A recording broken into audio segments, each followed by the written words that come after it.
Well, first of all, my compliments to our Greek colleagues that in spite of these troubled times, they were able to organize this conference. My gratitude also for inviting me, which is actually an honor. The title of my conference is The Crowd, the Boundary of Objective in Social Sciences. In summary, the talk returns to a forgotten public debate between Pierre Bourdieu and Serge Moscovici, which was held in Paris in 1982 on account of the latter's book, The Age of the Crowd.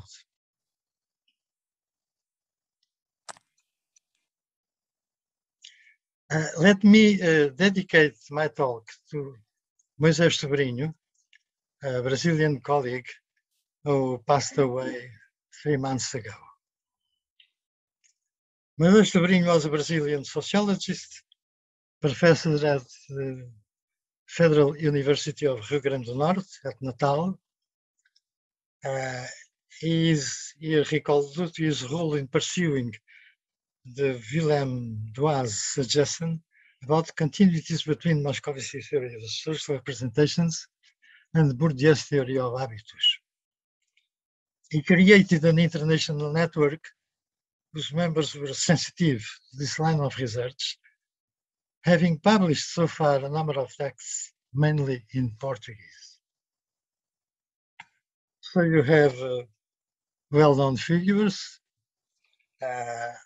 our regretted Serge and Pierre Bourdieu, also passed away, and the front page of the book, that was the reason for the debate. The public debate took place on the 8th of June of 1982 at Maison de Radio France, has the duration of 1 hour and 8 minutes, being followed by a couple of questions from the audience. The debate can still be listened on the site of the Institut National de l'Audiovisuel. The theme of Age of the Crowd, title of Serge Moscovici book, published a few months before in 81, November 81. One may be surprised by the unexpected restoration of a forgotten topic. In fact, going back to authors like Gustave Le Bon and Gabriel Tarde, as proposed by Serge Moscovici, in his words, was as flogging a dead horse. It was Moisés Sobrinho, again him, who has drawn our attention to this debate. It was him who made the transcription of the conversation into a text. Not an easy task without the now available technology, and it was also him who planned the book for which this talk was prepared. Here you have the figures of Gustave Le Bon, Gabriel Tarde, and Freud, which are the three authors commented in the Age of the Crowd. In 1986, Moscovici edited a book co-authored with Grauman about crowd behavior with a chapter entitled Discovery of the Masses, where he condenses in more economic terms his former seminal book. In this same chapter, he, however, highlights what I think to be his major thesis, to wit, that the crowds are the unconscious.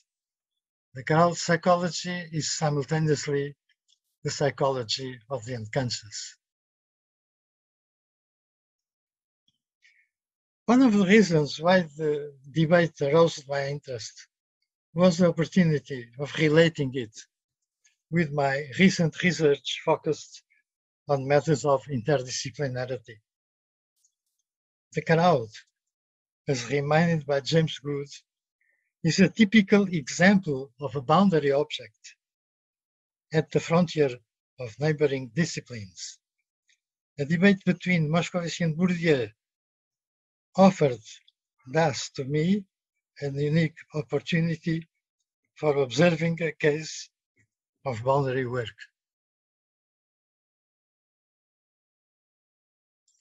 Well, it is Moscovici who starts debate with a long presentation. He starts presenting what he calls the three bias of his argument. The psychological bias, stressing that for psychologists, the crowd is not defined by the number of people sampled, but rather by the change of their behavior. They do not behave in the same way alone or in company. Second bias is political, in introducing the distinction between leaders and followers. The governance of societies must be political rhetoric used by the leaders to mobilize people. And the third bias is historical.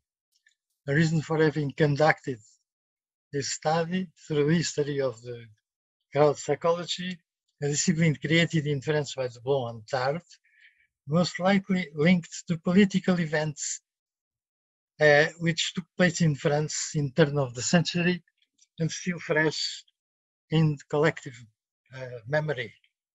I suppose he mentions the Commune, but also the French Revolution that took place 100 years before. In this sort of historical perspective, he introduces a provocative innuendo in suggesting that the crowd, under the bias of anomie, as acknowledged by Pierre Bourdieu, the psychology has penetrated into the sociological model. Moscovici concludes, again in a somewhat provocative style, stating that the crowd psychology is, beside political economy, the social discipline which had the greatest impact on the effective history.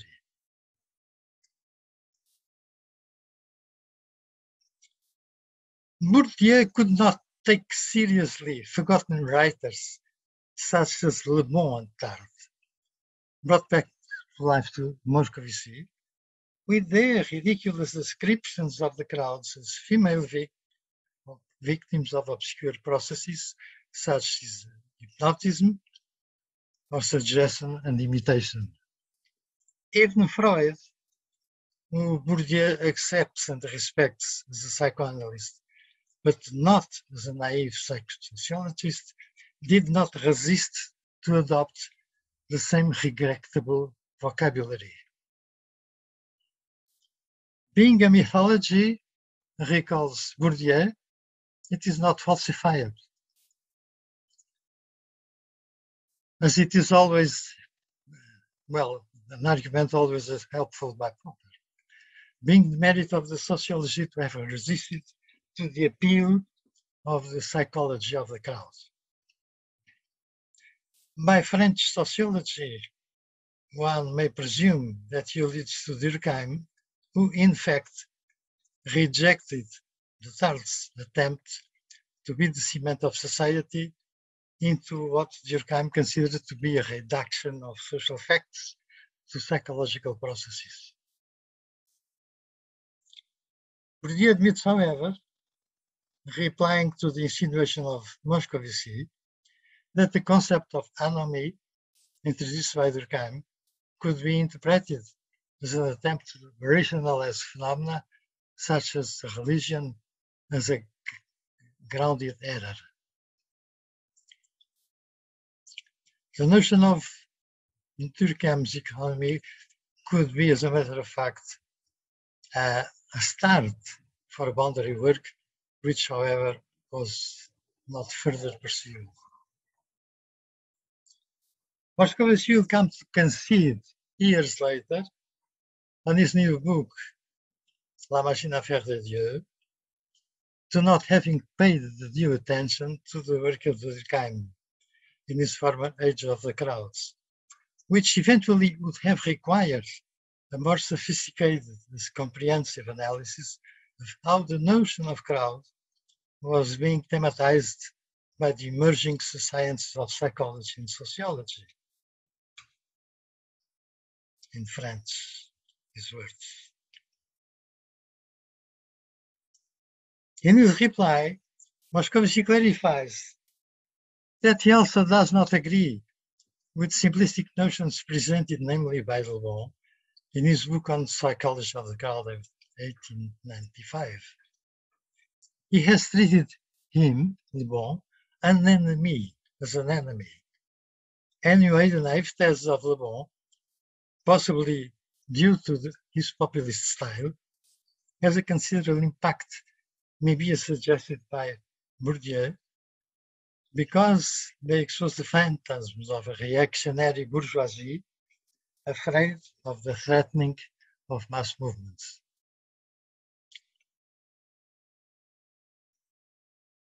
Moscovici also agrees that in the 19th century, French people were mainly worried with two problems, the revolution and the order. But the idea of coming back to those authors is justified, as importantly stressed by Moscovici, by the fact they were the first to raise the question, a question which could become an object of science. Whenever we enter in a new complex domain, the first approach consists in moving from the unknown as well as unarticulated to the unknowable and articulatable. We are more familiar with the formula turning familiar to unfamiliar. Moscovici also discomfort that the mythology be included in the science, provided that mythology be heuristic, helping to the emergence of new perspectives. He seems much more focused on Bourdieu structuring structures, that is, in the socio-psychological processes of discovery, than of this final consolidation into the structured structures. In other words, Serge Moscovici is always more focused on innovative processes that change the social relations, while Bourdieu would be more concerned with the reproductive processes that stabilize societies. Another argument introduced by Bourdieu was the issue that mass movements could be more adequately approached by the perspective of history, as it has been illustrated by the social history in England with authors like Hobsbawm and Thompson. Bourdieu refers to Tilly's title, The Century of Revolutions, where the organizations are described as rational, aimed at precise objects, in contrast with the image of female, hysteric, manipulated masses of the authors. Moscovici replies that he also knows quite well those writers, recalling that it was Thompson himself who first denounced the superficiality of these works of the British historians. He adds, and I'd like to particularly highlight this point, that psychology was not and could not be ignored in those approaches to mass movements, but the sort of psychology which those authors replied, based on the feelings of fear, was finally rather simplistic, a psychologie bricolée, unable to explain why those revolutions and social movements had to insert ideological discourses and revolutionary cults in their practices.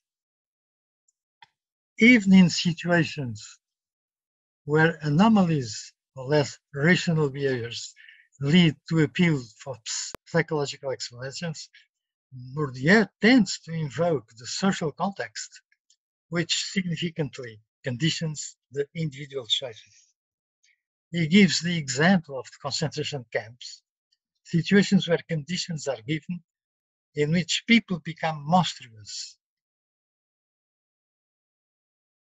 It is, however, curious in replying to an interruption of Moscovici, Where from does come that monstrosity? That Bourdieu uses the word drive with inverted commas, as he adds, which could have a biological origin, but when socially worked, meet the favorable conditions of expressing themselves. Pursuing the same line, he adds that this is anonymity, which is common to concentrated cases and bureaucracy, and to masses as well. Moscovici in his reply stresses that Bourdieu is using a psychological language. It's the question of the yes, agrees Bourdieu, but I reconstruct it in sociological terms. From my point of view, this is a clear illustration of the refusal, in the case of Bourdieu, of accepting any kind of boundary work, preserving instead the specific wording and bias of each discipline. Apropos the concentration camps, Moscovici recalls in turn the motives that led him to be interested in the issue of the crowd. He had run a seminar 3 or 4 years ago before about the phenomenon of concentration camps, where he too had the occasion of examining those always invoked reasons which finally, as he concluded, do not explain too much. Tout ça n'explique pas grand-chose. The main problem, he adds, is how to transform an aggregate of anonymous people into an active mass, to which he, Serge Moscovici, had not yet listened so far a reasoned explanation. Bourdieu also, although not rejecting the fact that chaotic and structured gatherings of the populace might eventually march under a common cause, was, however, much more receptive to the structured artificial crowds.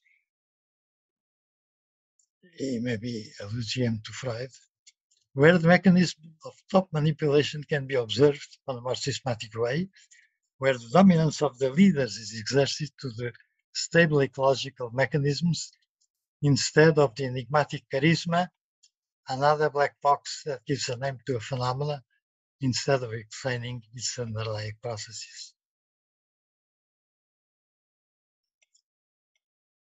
Moscovici in turn insists on the neutrality of the beliefs, without which the mechanisms of manipulation does not work, an argument that Bourdieu eventually seems to concede, which does not mean that debate could be concluded in consensual terms. On the contrary, as it seems to me, debate ends conveying the feeling that neither Bourdieu applied the principle of charity on his reading L'Âge des Fous, nor Serge Moscovici was enough receptive to the remarks addressed to his work.